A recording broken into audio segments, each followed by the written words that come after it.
So আজকে হলো 18th July. So good morning সবাইকে। আশা করি সবাই খুব ভালো আছো। আর আজকে একটা বিশেষ পুজোর দিন। সো সেটা হচ্ছে বিপত্তারিণী পুজো। আর সেই পুজোরই এখন প্রিপারেশন চলছে। একটা জায়গার মধ্যে ধূপবাতি নিয়ে নেওয়া হয়েছে আর আরেকটা ঝুড়ির মধ্যে নিয়ে নেওয়া হয়েছে আলতা, সিঁদুর, ফল, মিষ্টি আর যে ডোরগুলো আমরা হাতে বাঁধবো সেগুলো। বিয়ের পর এই বছরে কিন্তু আমি ফার্স্ট টাইমই পুজোটা করছি। আর তার জন্য দেখো শাড়িটারি পরে একদম রেডি হয়ে গেছি। আমরা এখন যাচ্ছি যে আমাদের বাড়ি থেকে 2 মিনিট হাঁটা পথে যে রক্ষাকালীর মন্দিরটা আছে ওখানেই পুজো দিতে। তো চলে এসেছি আমরা রক্ষাকালীর মন্দিরে। আমি আর আমার শাশুড়ি মা দুজনেই চলে এসেছি।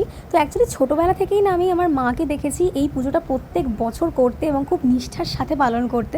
তো ছোটোবেলা থেকে দেখে দেখেই বড় হয়েছে। বাট সত্যি কথা বলতে এত বছরে কোনোদিন আমি নিজেই পুজোটা করিনি আলাদা করে, কারণ আমার মাই আমাকে করতে দিত না। ভাবতাম আমি উপোস করে থাকতে পারবো না বেশিক্ষণ।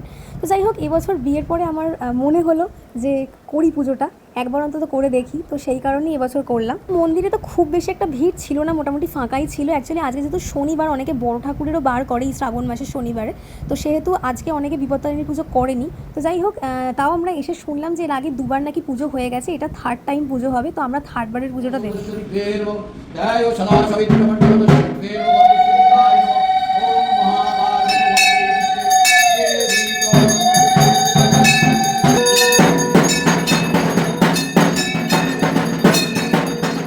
তো পুজো দেওয়া তো ভালোভাবেই কমপ্লিট হয়ে গেছে। তো ঠাকুরমশাই এবার আমাদের প্রত্যেকের হাতে ডোরটা পরিয়ে দেবেন। ফার্স্টেই আমি হাতটা বাড়িয়ে দিয়েছি, আমার হাতে এখন ডোরটা পরানো হচ্ছে। তো এরপর আমার শাশুড়ি মার হাতেও ডোরটা পরিয়ে দেবে। হ্যাঁ, না আমি দিইনি, কত দেবো? চলো।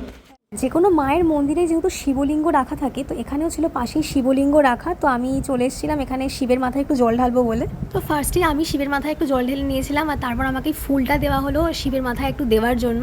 তো তারপর আমার শাশুড়ি মাও শিবের মাথায় জল ঢেলে নিয়েছিল। তো খুব ভালোভাবেই পুজো দেওয়া কমপ্লিট হয়ে গেছে। এখন যাচ্ছি বাড়ির পথে। আর সত্যি বলতে আজকে রোদটাও প্রচণ্ড চড়া উঠেছিল। বাড়িতে ফিরে আমি পুজোর প্রসাদের সাথে সাথে খেয়ে নিয়েছিলাম একটু কাঁচা ছোলা আর শশা। এখন আমি বানাচ্ছিলাম একটু সাদা আলুর তরকারি লুচির সাথে খাওয়া হবে বলে। আর এদিকে আমার শাশুড়ি মা লুচির সমস্ত প্রিপারেশন রেডি করে রেখেছে। তো চলো, আজকের মতো ভিডিওটাকে এখানেই এন্ড করছি। বাই।